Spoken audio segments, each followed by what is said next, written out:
Béni soit le nom du Seigneur Jésus-Christ. Bien-aimés dans le Seigneur, je vous salue. Imaginez une femme mariée qui déclare: j'ai trompé mon mari parce qu'il ne me satisfait plus dans l'acte intime. Maintenant, inversons la situation chez l'homme. Imaginez un homme qui dit: je suis allé voir ailleurs parce que mon épouse ne répondait plus à mes besoins. Bien-aimés, vous voyez dans les deux cas une question qui se pose. L'insatisfaction dans l'acte sexuel, est-ce que cela doit justifier l'infidélité? Allons-y même plus loin. Lorsque je dis mon conjoint ne me satisfait plus, est-ce que j'ai déjà parlé de cela avec lui? Est-ce que j'ai cherché à comprendre ce qu'il vit? Ou bien, moi-même, est-ce que j'ai pris des initiatives? Est-ce que réellement, je cherche à recevoir seulement? Ou bien, je cherche aussi à en donner?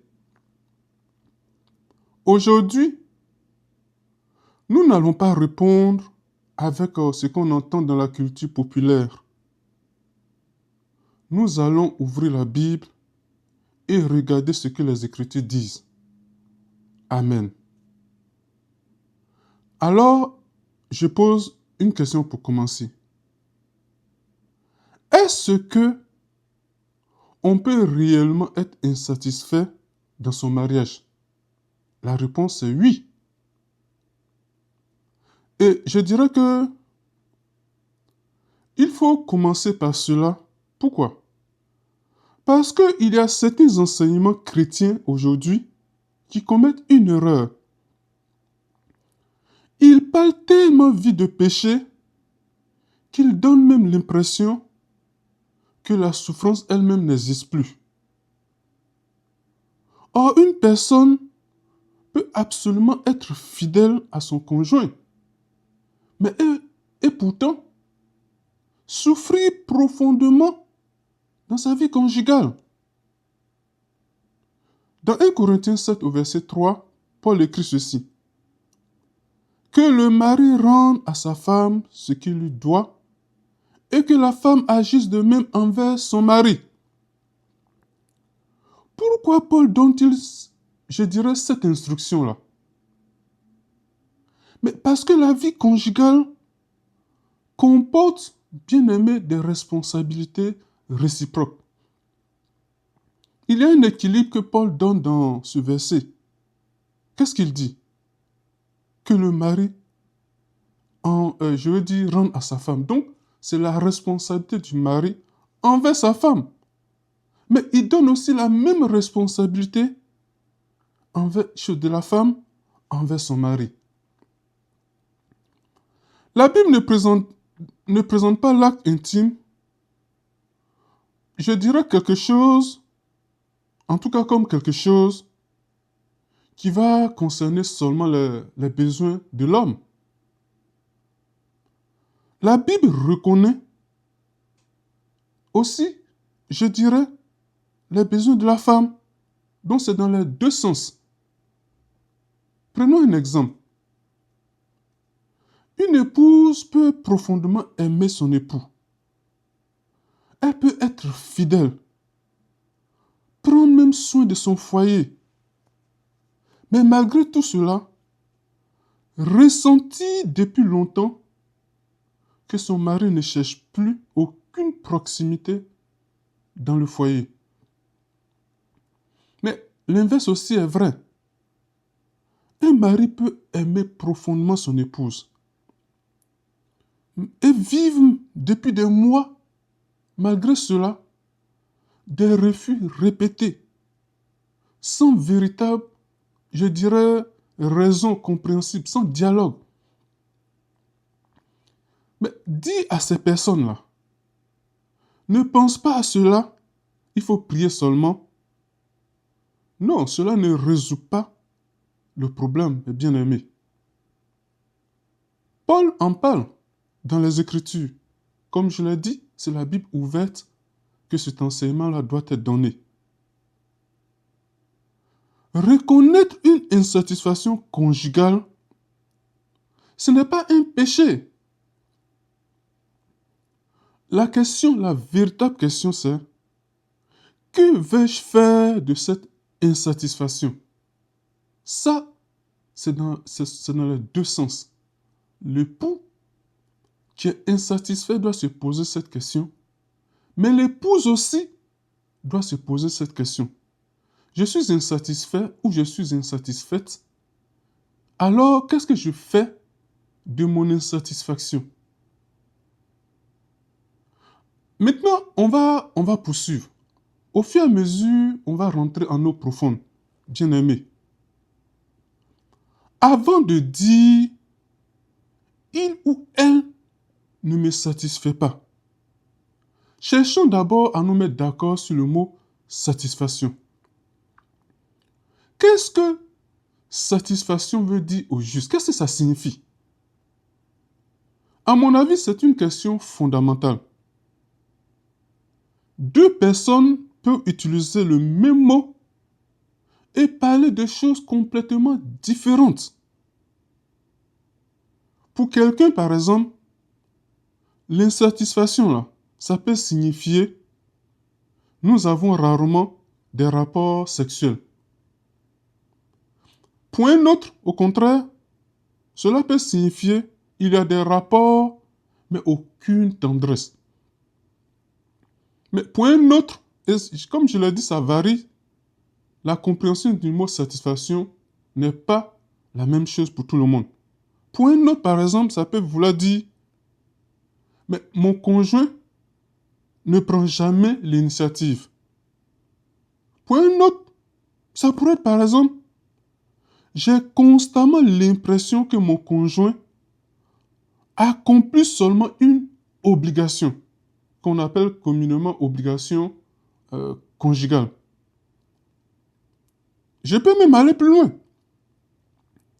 Quelqu'un peut dire, j'ai développé des attentes que mon conjoint ne peut pas ou ne veut pas satisfaire. Je lui ai parlé de mes attentes, ce qui me plaît. Donc, il faut commencer donc, on comprend tout cela, par identifier le véritable problème d'abord. Pourquoi? Regardons ce que Proverbe 18, verset 13 dit.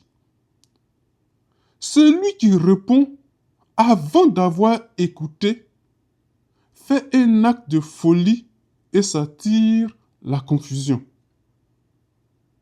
Même principe dans le couple.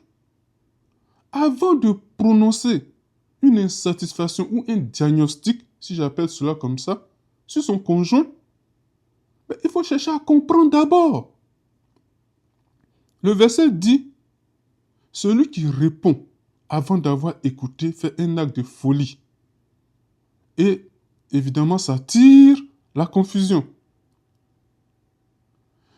Alors, dès l'instant où on se met d'accord sur le fait que le mot satisfaction ne veut pas dire la même chose pour tout le monde, j'aimerais quand même attirer notre attention.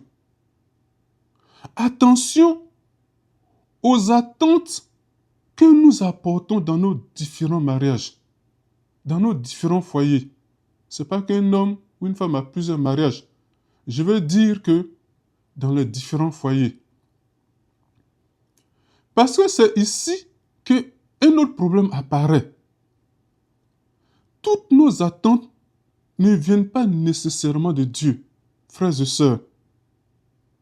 Certaines de nos attentes viennent de notre culture, de nos différentes cultures même, je dirais. D'autres, de conversations avec des amis. On a souvent des amis qui peuvent nous dire des choses et on a envie d'implémenter cela dans nos foyers.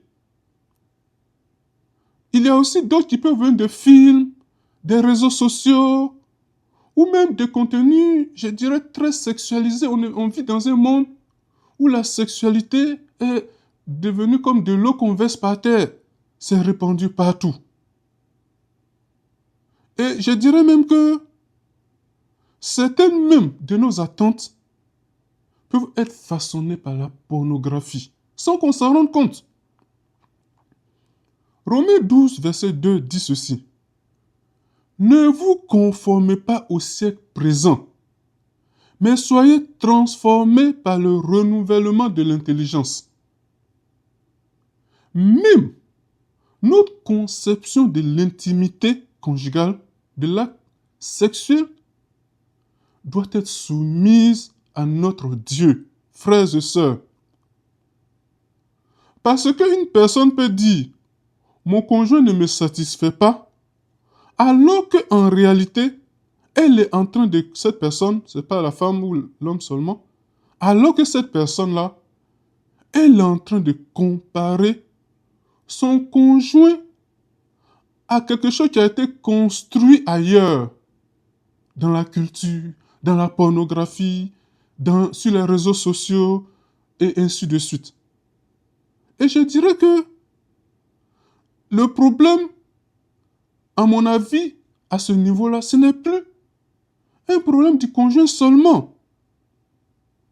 Le problème à ce niveau-là devient un problème spirituel. Alors, on comprend que si on va plus loin, le problème dans ce cas-là devient, ou je dirais, est lié, directement lié avec la mesure avec laquelle moi-même j'évalue. Je ne peux pas venir dans mon foyer avec des choses apprises de la pornographie, pour ceux qui ont déjà eu affaire à ces choses, ou des réseaux sociaux, des conversations avec des personnes sans foi ni loi, des coachs qu'on trouve partout sur les réseaux sociaux aujourd'hui, et puis venir demander cela à mon conjoint, c'est-à-dire ma femme ou mon mari. Bien aimé, pour ceux qui n'ont pas encore écouté mes autres enseignements, quand je dis conjoint ici, je ne parle pas seulement de l'homme. Conjoint ici, c'est pour simplifier l'enseignement. Ça pourrait être et l'épouse et l'époux. Continuons. L'acte conjugal, ce n'est pas seulement ce que je reçois. Revenons à 1 Corinthiens 7. Paul aurait pu écrire, et il aurait pu le faire, que chacun obtient de son conjoint ce qui lui est dû. Est-ce que c'est ce que Paul a écrit? Mais Paul a formulé cela autrement. On va lire 1 Corinthiens 7, verset 3. Que le mari rende à sa femme ce qu'il lui doit et que la femme agisse de même envers son mari. Regardez la direction que Paul donne. Paul me fait regarder vers ce que je dois donner moi, pas seulement ce que je réclame. Cela pose une question assez inconfortable, frères et sœurs. Avant de demander, est-ce que mon conjoint me satisfait? Avant de se demander, on doit se demander également à nous-mêmes, est-ce que moi, je me préoccupe de mon conjoint? Philippiens 2, verset 4 répond à cela. Que chacun de vous, au lieu de considérer ses propres intérêts, considère aussi ceux des autres. Voilà un principe fondamental et extraordinaire pour le mariage. Continuons. Et si le problème, frères et sœurs, était que chacun attend l'autre, ça dit qu'on attend l'autre, si c'était vraiment le problème? Prenons un exemple très concret, ne restons pas théoriques. Prenons le cas d'un mari qui pense. Cela fait toujours partie de moi. Je suis fatigué, d'être celui qui vient vers elle. Je vais attendre qu'elle vienne vers moi aussi. Mais son épouse aussi pense dans le même temps. S'il me désirait vraiment, il viendrait vers moi. Ça là, les mariés, je suis persuadé que ce sont des réalités que vous vivez ou vous avez déjà vécues ou un jour vous pourrez vivre. Que se passe-t-il? Lui, c'est-à-dire le mari attend, elle, l'épouse, attend aussi. Une semaine, 2 semaines, parfois un mois et plus.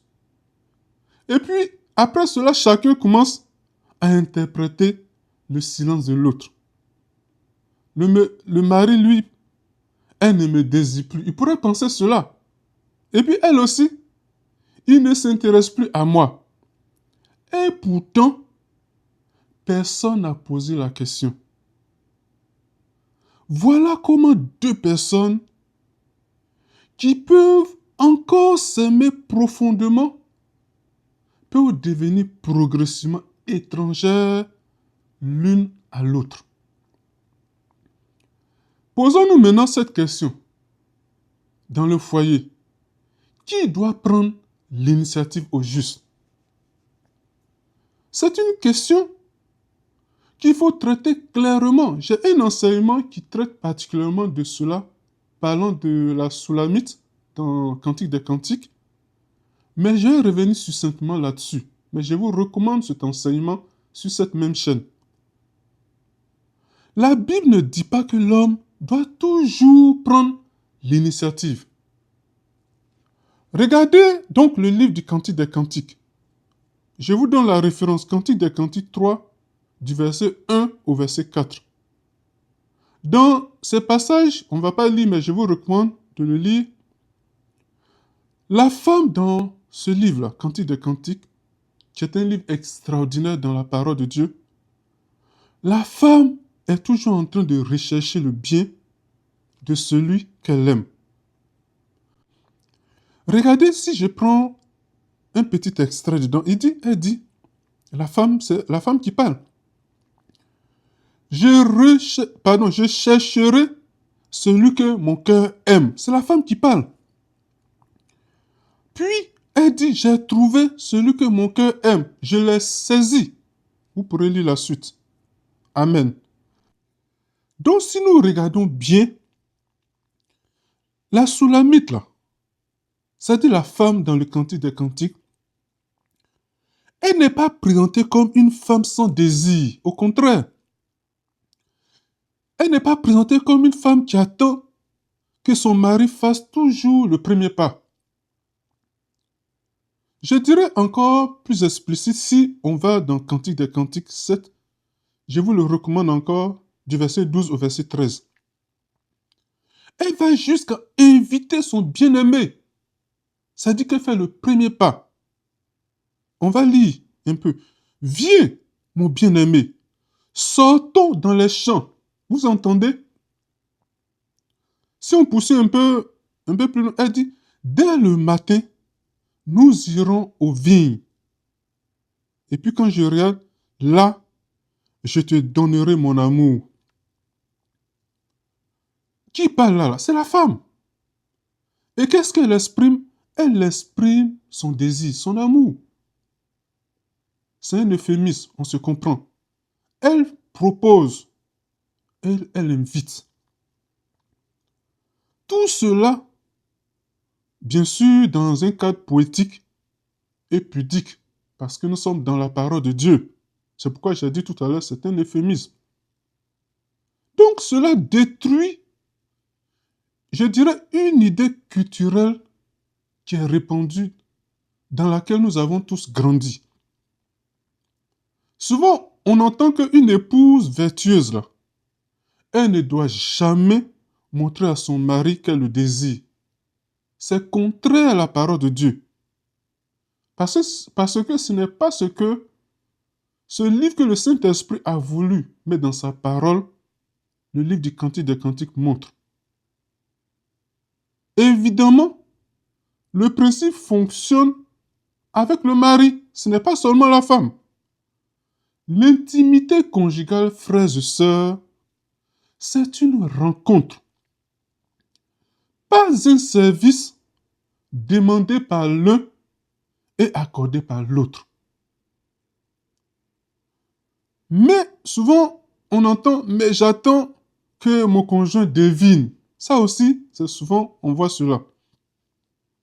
Ça là, c'est un piège immense.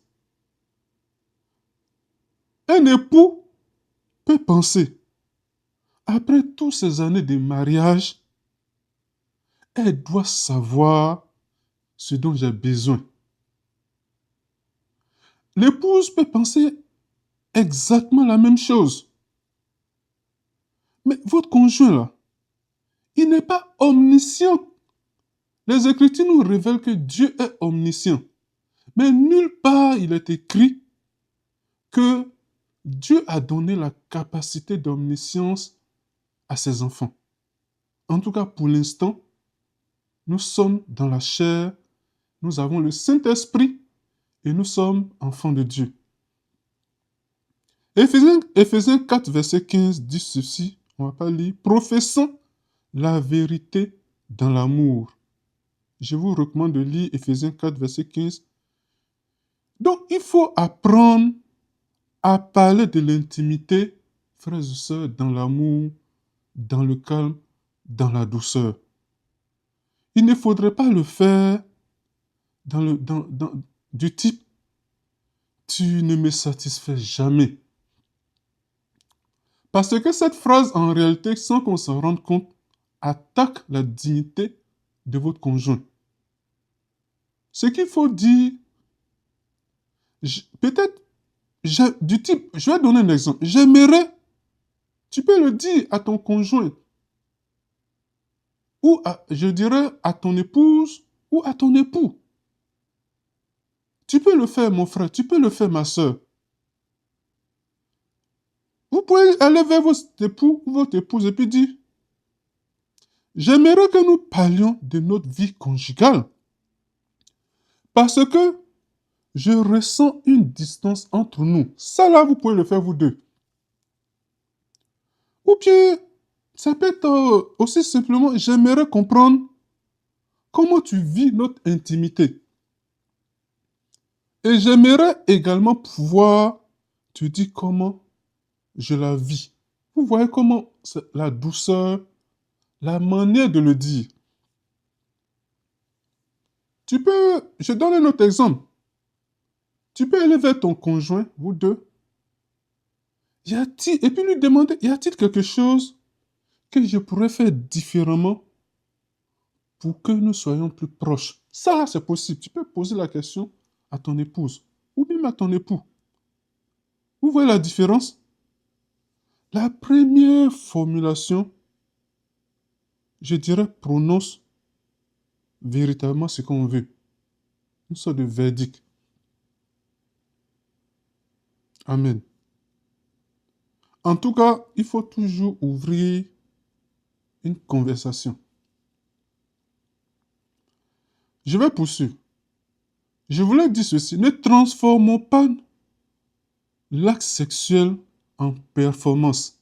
Frères et sœurs. Ça là, c'est très important. La Bible ne présente pas le mariage comme une sorte de compétition de performance sexuelle. Dans Genèse 2 au verset 24, Dieu dit, ils deviendront une seule chair. Quand on regarde dans la pensée du Seigneur, qu'on appelle l'Esprit du Seigneur, l'Esprit de Dieu, on voit clairement que la pensée de Dieu, ils deviendront une seule chair, c'est l'union.